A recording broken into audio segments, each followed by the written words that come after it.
In the year 678, Arab sailors watched the ocean itself catch fire. The Byzantine Empire had unleashed something that burned on water, clung to human flesh like glue, and could not be extinguished by any known method. Enemies who jumped overboard thinking they could escape drowned anyway, because the sea around their ships had become liquid flame. The formula for this weapon was so closely guarded that revealing it meant immediate execution.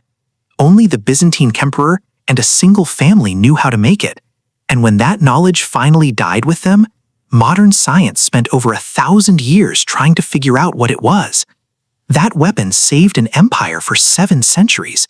It was just one item on a list of ancient technologies so terrifying that entire civilizations tried to erase them from history. Some were banned by religious decree. Some were deliberately destroyed so enemies could not copy them. And some simply vanished, their secrets dying with the people who understood them. What you are about to discover is that our ancestors were not primitive people fumbling with sticks and stones. They were creating weapons so devastatingly effective that the world collectively decided some knowledge was too dangerous to preserve. Greek fire is the most famous weapon whose formula humanity has genuinely lost. Created by a man named Kallinikos around 668, this Byzantine superweapon changed naval warfare forever, and its composition remains a mystery even to modern chemists. Kallinikos was a Greek architect who fled Syria when Arab forces conquered his homeland. When he arrived in Constantinople, the Byzantine Empire was facing its own existential threat from the same Arab armies. The timing was perfect.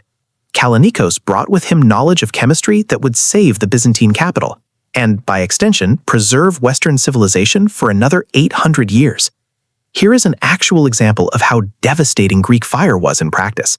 In 678, an Arab fleet sailed confidently into the waters around Constantinople, expecting another siege attempt. Byzantine ships equipped with bronze tubes mounted on their prows sailed out to meet them. When the Byzantine sailors opened the valves, pressurized streams of liquid fire shot across the water and engulfed the Arab vessels. The liquid stuck to everything it touched. Men dove overboard to escape the flames and discovered to their absolute horror that the fire burned even better on water. The sea itself erupted into sheets of flame. Contemporary accounts describe Arab soldiers choosing to drown themselves rather than burn alive. The psychological impact was so profound that the Arab fleet retreated and did not attempt another assault on Constantinople for nearly 40 years. What made Greek fire genuinely unique was not just that it burned. Plenty of ancient armies used incendiary weapons. What made it special was that water could not put it out. In fact, Byzantine records indicate that throwing water on Greek fire made it burn hotter. Modern chemists analyzing the historical descriptions believe the secret ingredient was likely quicklime, which releases tremendous heat when exposed to moisture. Mix that with petroleum distillate, similar to naphtha. Add pine resin to make it sticky, and you create something that behaves exactly like the descriptions we have. But that is educated guessing. The actual formula died with the Byzantine Empire. And here is why it died. Emperor Romanus II declared in the 10th century that 3 things must never fall into foreign hands: the imperial regalia, any Byzantine princess, and the secret of Greek fire. The first 2 eventually did end up in foreign hands. Royal princesses were sometimes married off to secure alliances. Imperial crowns occasionally got stolen during conquests. But Greek fire? Never. The formula was passed only from emperor to emperor and to members of the Kallinikos family, who alone were allowed to manufacture it. Workers who prepared the mixture knew only pieces of the process. One team might handle ingredient A, another ingredient B, another the mixing, another the deployment system. No single person except the emperor and the Kallinikos family possessed complete knowledge. When Constantinople finally fell to the Ottoman Turks in 1453, the formula had apparently already been lost. The last people who understood it had likely died decades or even centuries earlier. The Byzantine Empire took Greek fire's secret to the grave. Modern attempts to recreate it have produced close approximations. In 2002, National Geographic built a working replica using light crude oil and pine resin, and it destroyed a wooden ship in minutes. But whether that is actually Greek fire or just something similar, we will never truly know. The genuine article, the weapon that saved an empire for 700 years, is gone forever. The crossbow was so effective at killing armored knights that in 1139, Pope Innocent II banned it entirely, calling it a weapon hateful to God and unfit for Christians. That is not ancient propaganda or exaggeration. That is the actual language from Canon 29 of the Second Lateran Council. The Pope declared that any Christian who used a crossbow against another Christian would be subject to anathema, which in medieval terms meant excommunication and eternal damnation of the soul. Think about that for a moment. The Catholic Church, which actively encouraged crusades and blessed armies going to war, was so terrified of the crossbow that it declared using one would send you to hell. Here is why. Medieval society was built entirely around the armored knight. Becoming a knight required years of training from childhood, tremendous physical strength, and equipment so expensive that only nobility could afford it. A full suit of armor and a war horse represented the medieval equivalent of a fighter jet. Knights were the ultimate battlefield dominance tool. They were supposed to be nearly invincible. Then, the crossbow showed up and ruined everything. Here is an actual historical example that illustrates the problem perfectly. In 1199, King Richard I of England, known as Richard the Lionheart, one of the most feared warriors in all of Christendom, lay dying from a crossbow wound. He had survived the Crusades, faced Saladin's armies, fought in countless battles against knights and professional soldiers. None of them could kill him. What finally brought him down was a single crossbow bolt fired by a defender from the walls of a minor French castle. The bolt struck his shoulder, the wound became infected, and Richard died days later. The man who shot him was not a trained warrior or a knight. He was just some guy with a crossbow who got lucky. That was the entire problem. The crossbow could be mastered in days. You did not need years of training or aristocratic bloodlines. A peasant with a week of practice could penetrate the armor of a knight whose family had bred warriors for generations. This was not just militarily significant. This was socially catastrophic. The feudal system existed to produce armored knights. Lords held land in exchange for providing mounted warriors to their king. The entire European political structure was organized around this military technology. Crossbows threatened to make that entire system obsolete. If peasants could kill knights, what was the point of having an aristocracy? The church banned crossbows in 1139 not because they were particularly cruel, although they were, but because they threatened to collapse the social order that the church depended on. The ban had one interesting exception. Christians could still use crossbows against Muslims, heretics, and pagans. Killing infidels was apparently fine. Killing other Christians with such an unfair weapon was the problem. Did anyone actually follow the ban? Not really. Kings tried for a few years, but when your enemies start using crossbows and you are still limiting yourself to traditional weapons, you lose. By the early 1200s, crossbows were everywhere in European warfare despite the ban. In fact, by 1239, Pope Gregory IX was using his own crossbowmen against Christian enemies during Italian wars. Yes, the Pope himself violated the crossbow ban. The weapon was simply too effective to abandon. The ban remained technically in effect for decades, but became one of history's most ignored prohibitions. Eventually, the church just quietly stopped mentioning it. Crossbows remained standard military equipment until firearms replaced them centuries later. The ban failed, but the attempt reveals how terrifying people found this particular weapon. It was the medieval equivalent of banning nuclear weapons. Damascus steel is famous today mostly because we cannot make it anymore. The formula died sometime between the 18th and 19th centuries, and despite tremendous scientific effort, modern metallurgy cannot fully replicate its properties. Damascus steel blades were forged in the Middle East using a technique that created distinctive wavy patterns on the surface, while producing metal harder and sharper than anything else available at the time. These weapons could slice through European swords, cut a hair falling across the blade, and maintain their edge through extended combat. Crusaders facing Muslim warriors armed with Damascus steel swords reported that their own weapons literally broke against them. Here's a specific historical example that shows how superior these blades were. During the Crusades, European knights encountered Muslim soldiers wielding Damascus steel swords that could cut through their own blades. One documented test involved a Damascus scimitar cutting through a European longsword and then continuing through the knight's armor as if both were soft wood. European swordsmiths tried desperately to copy the technique. They failed completely. The secret was in the steel itself. Damascus blades were forged from a specific type of steel called woots, which was produced in India using iron ore from particular mines that contained trace amounts of tungsten and vanadium. Those impurities created carbon nanotubes within the steel matrix, giving the blades their extraordinary properties. But the smiths did not know that. They just knew that starting with wood steel and following a very specific forging process produced superior weapons. When the Indian mines producing the right type of ore ran out, and when the specific forging knowledge died with master smiths who refused to share it widely, the technique was lost. Modern metallurgists can create steel that tests similarly in labs, but they're doing it with electron microscopes and precise chemical control. The original smiths achieved the same results using techniques passed down through apprenticeships, relying on the color of heated metal and the feel of the hammer, with zero scientific understanding of what they were actually doing. Some researchers believe the technique was deliberately obscured by master smiths to protect their monopoly. Others think it simply required such specific conditions that when any one factor changed, the whole process failed. Either way, for hundreds of years, Damascus steel was the finest blade material in the world, and now we can only approximate it. The Roman plumbata was a lead-weighted dart that soldiers threw before closing-to-hand combat, and it was so devastatingly effective that Rome deliberately kept the design classified. Roman legions carried these weighted darts by the handful, usually stuck in the back of their shields for quick access. In the moments before two armies collided, Roman soldiers would pull out their plumbatae and throw volleys of them into enemy formations at ranges where shields and armor were less effective. Here is why this weapon was kept secret. The plumbata was a force multiplier that required no special training. Regular soldiers could learn to throw them accurately in a day. But the specific weight distribution, the length, the balance point, the metal composition, all of these details made the Roman version far more effective than crude copies.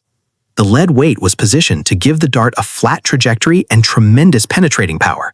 When enemies captured them and tried to recreate them, the copies never performed quite as well. The Romans were perfectly happy to let enemies think plumbatae were just heavy darts. The sophisticated engineering that into the official military version was kept as restricted knowledge within the legions. Roman records suggest that manufacturing was centralized in imperial armories, not distributed to local blacksmiths. This prevented the design from spreading. When an enemy army fled and Roman soldiers collected battlefield debris, they specifically recovered spent plumbatae to prevent reverse engineering.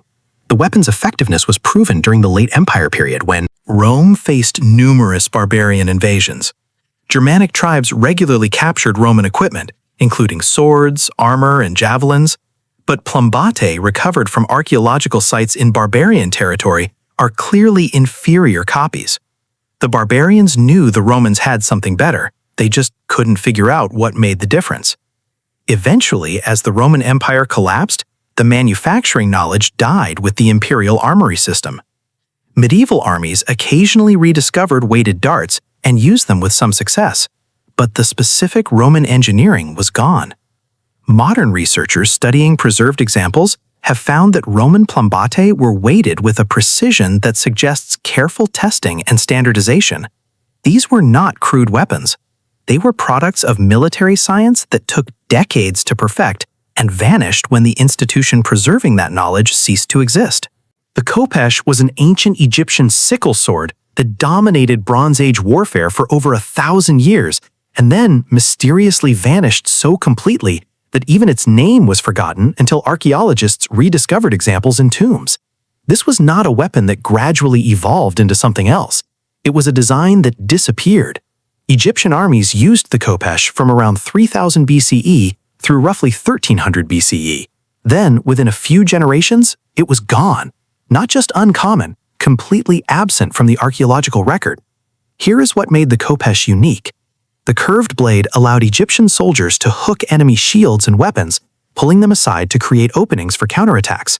The outer edge was sharpened, while the inner curve remained thick and heavy, allowing the weapon to function as both a slashing sword and a crushing club. Khopesh blades recovered from royal tombs show sophisticated bronzeworking that required tremendous skill to produce. The curve had to be exact. Too much curve and the weapon lost striking power. Too little and it could not hook effectively. Master smiths apparently passed this knowledge directly to apprentices without writing it down. When Egyptian warfare shifted toward iron weapons and different combat styles, demand for the khopesh decreased. The specialized smiths who knew how to make proper khopesh blades either died without passing on complete knowledge or deliberately chose not to teach the technique to the next generation. Within a few decades, the weapon was gone. Egyptians themselves seemed to forget about it, By the time classical Greek historians were writing about Egypt, the khopesh was already ancient history that even Egyptians did not remember clearly. Modern blacksmiths can forge replica khopesh swords based on museum examples, but whether those replicas have the same balance, the same cutting ability, the same functional properties as the originals is impossible to verify. The smiths who made the real ones took their expertise to the grave, and with it went 1,000 years of refined weapons technology. The ancient sling was banned in multiple medieval European contexts, not because it was ineffective, but because it was too effective and gave common people the ability to kill armored nobility. When we think of slings today, we picture David and Goliath, a shepherd boy with a simple weapon. That image dramatically understates how deadly slings were in trained hands. Archaeological evidence and historical accounts confirm that expert slingers could hurl stones or lead bullets at velocities exceeding 90 miles per hour, with accuracy comparable to modern handguns at similar ranges. Here is a specific battle example that shows the sling's true power. At the Battle of Canoxa in 401 BCE, Greek mercenaries fighting in Persia faced enemy slingers from the Rhodian Islands who could outrange the Greek archers and javelin throwers by 50%. Rhodian lead bullets punched through bronze armor, shattered bones, and killed at distances where the Greeks could not effectively respond. The Greeks had to hire their own Rhodian slingers just to counter the threat. Lead sling bullets recovered from ancient battlefields show they were not random stones. They were carefully manufactured projectiles, often inscribed with messages like, "Take that," or marked with the slinger unit's emblem. The Romans mass-produced standardized lead bullets for their auxiliary slingers because they understood the weapon's value. But here was the problem from the medieval European perspective. Slings required almost no materials cost and could be made by anyone from commonly available materials. Like a knowledgeable slinger could kill an armored knight from 200 yards away using ammunition that literally grew on the ground. This was even worse than the crossbow in terms of upsetting social hierarchy. At least crossbows required manufactured equipment. Slings required a leather strap and rocks. Various medieval European authorities attempted to restrict or ban commoners from practicing with slings, usually under the pretext that it was poaching equipment or that it distracted peasants from other duties. The real reason was that a population skilled with slings was a population that could revolt effectively against armored nobility. The prohibitions never worked completely, but they did succeed in reducing the cultural transmission of expert slinging technique. By the time firearms became common, very few Europeans still maintained the kind of slinging expertise that ancient Rhodian or Balearic slingers possessed. The knowledge did not vanish entirely, but it degraded to the point where modern attempts to recreate ancient slinger performance usually fall short. The specialized training methods, the subtle techniques that turned a simple strap into a precision weapon, those were lost when societies deliberately discouraged their practice. Ancient steppe nomad poison arrows were so feared that numerous cultures developed strict taboos against their use, and the specific poison formulas were jealously guarded secrets that often died with the tribes that created them. The Scythians, who dominated the Eurasian steppes from roughly 700 BCE to 300 BCE, were particularly famous for arrows that caused agonizing deaths even from minor wounds. Greek historians described Scythian arrow poison as a mixture created from viper venom, human blood, and decomposed organic matter, aged until it produced a toxin so virulent that even a scratch was fatal. Here is why this was not just battlefield horror, but genuine chemical engineering. The Scythians and other steppe cultures understood that venom alone breaks down quickly and loses potency. They discovered through trial and error that mixing it with decomposing material containing specific bacteria created a compound that remained stable on arrowheads for extended periods while causing infections that ancient medicine could not treat. Modern analysis of ancient arrowheads with residue still present has confirmed the presence of toxins and bacterial compounds that would cause septic shock and gangrene. Warriors struck by these arrows who survived the initial wound usually died days later from systemic infection. The psychological warfare value was tremendous. Enemies knew that fighting against poisoned arrows meant any injury, no matter how small, could be a death sentence. This was chemical warfare 1,500 years before World War I. Many cultures developed strong taboos against poison weapons specifically because of their association with steppe nomads. Greeks and Romans considered poison arrows to be barbaric and uncivilized. Part of that was cultural prejudice, but part was genuine fear. These weapons did not respect armor or shields. A lucky shot that barely grazed exposed skin could kill a general as easily as it killed a common soldier. As steppe nomad cultures were gradually conquered or assimilated, the specific poison formulas died with them. Some knowledge survived in written form, but recipes written 2,000 years ago using imprecise measurements and ingredients identified by names we can no longer definitively translate are nearly impossible to reconstruct accurately. Modern chemists could certainly create deadly arrow poisons using contemporary knowledge, but whether they could recreate the exact formulas used by Scythian archers is doubtful. Those recipes were oral traditions passed from master poisoners to apprentices, refined over generations, and lost when the chain of transmission broke. The ancient Greek gastrophates, or belly bow, was an early crossbow-style weapon whose sophisticated design was apparently too complex for widespread adoption and eventually faded from use until later cultures independently reinvented similar mechanisms. The gastrophates worked by using a composite bow mounted on a stock with a sliding mechanism. The operator placed the curved end against his stomach or belly, hence the name, and pushed forward with his whole body weight to draw the string back. This allowed a single soldier to span a bow that would have been impossible to draw by hand. Here is what made this weapon remarkable for its time. The gastrophates appeared in ancient Greece around 400 BCE, predating what we normally think of as crossbows by several centuries. It featured sophisticated mechanical components, including a slider mechanism, trigger system, and precision-engineered stock. Archaeological evidence and ancient descriptions suggest the weapon could achieve significantly greater power than handbows of the same era. The problem was complexity. Each gastrophates required a skilled craftsman to build. The mechanisms needed regular maintenance and adjustment. Breaking down in the field was difficult to repair. As a result, the weapon never achieved widespread adoption in Greek armies, despite its obvious power advantage. It remained a specialist weapon used in sieges and by elite units. When Alexander the Great's armies conquered the known world, they did it primarily with traditional tactics that emphasized phalanx infantry and cavalry. The gastrophates played only a minor role. After Alexander's empire fragmented, knowledge of the gastrophates seems to have faded. Later cultures reinvented similar devices independently, but the specific Greek engineering was lost.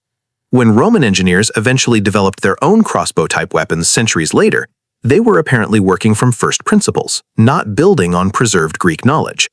We know about the gastrophates today primarily because ancient writers like Heron of Alexandria described it in technical manuals. Those descriptions allowed modern historians to understand what the weapon was, but the practical manufacturing knowledge, the small details that make the difference between a working weapon and an interesting idea, those were lost. Experimental archaeologists have built functional replicas based on ancient descriptions, and they work, but whether they perform exactly like the originals is unknowable. The gastrophates represents a category of lost weapons where we have the concept preserved in writing, but the refined practical expertise died with the craftsmen who made them. The chakram was a throwing weapon used by Sikh warriors that British colonial authorities actively worked to suppress, both by restricting its manufacturing and by deliberately destroying training knowledge that made it effective. The chakram was a flat steel ring sharpened on the outer edge, ranging from roughly 6 to 12 inches in diameter. Sikh warriors wore multiple chakram on their turbans or around their arms and could throw them with deadly accuracy at ranges exceeding 50 yards. Here is a specific historical example of the chakram's effectiveness. During the Anglo-Sikh Wars in the 1840s, British troops encountered Sikh warriors who could throw chakram with enough force to decapitate horses and penetrate British square formations. The spinning discs were difficult to see in flight and nearly impossible to block with conventional shields. British military reports described the weapons with a mixture of respect and horror.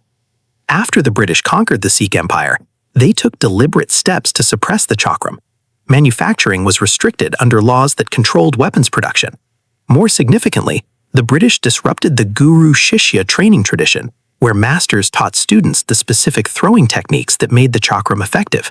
Without proper instruction, a chakram was just a sharp ring that might or might not fly straight. With expert technique, it was a precision weapon that could kill at distance.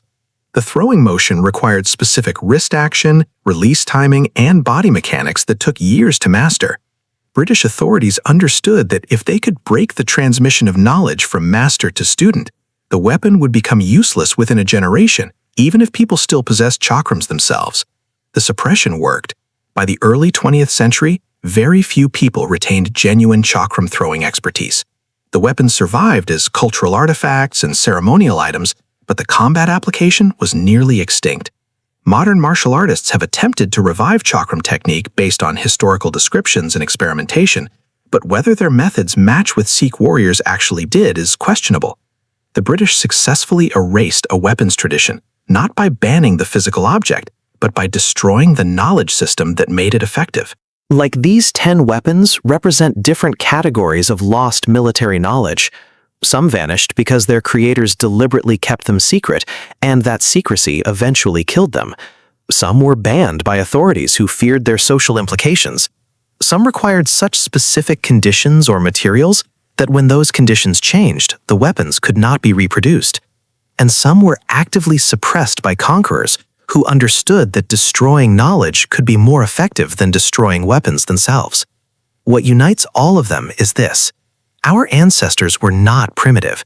They were sophisticated engineers, chemists, and craftspeople who created technologies that modern science struggles to replicate. The ancient world was not a crude preliminary version of our civilization.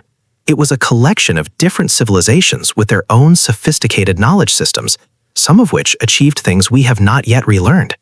The weapons that got banned or deliberately forgotten were not banned because they were cruel, although many were. They were banned because they worked too well, because they threatened existing power structures. Because they gave common people the ability to challenge aristocracy. Because they were so effective that warfare itself might change in ways that made existing military institutions obsolete. When we lost the formula for Greek fire, we lost 700 years of Byzantine chemical engineering. When Damascus steel vanished, we lost metallurgical knowledge that took generations to develop.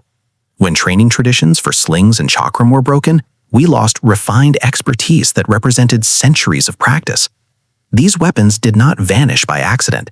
They vanished because powerful people decided that some knowledge was too dangerous to preserve, or because the conditions that allowed their existence disappeared. The real question is not how our ancestors made these weapons. The real question is what else did they know that we have forgotten? And what knowledge are we creating right now that future generations might lose and spend centuries trying to rediscover?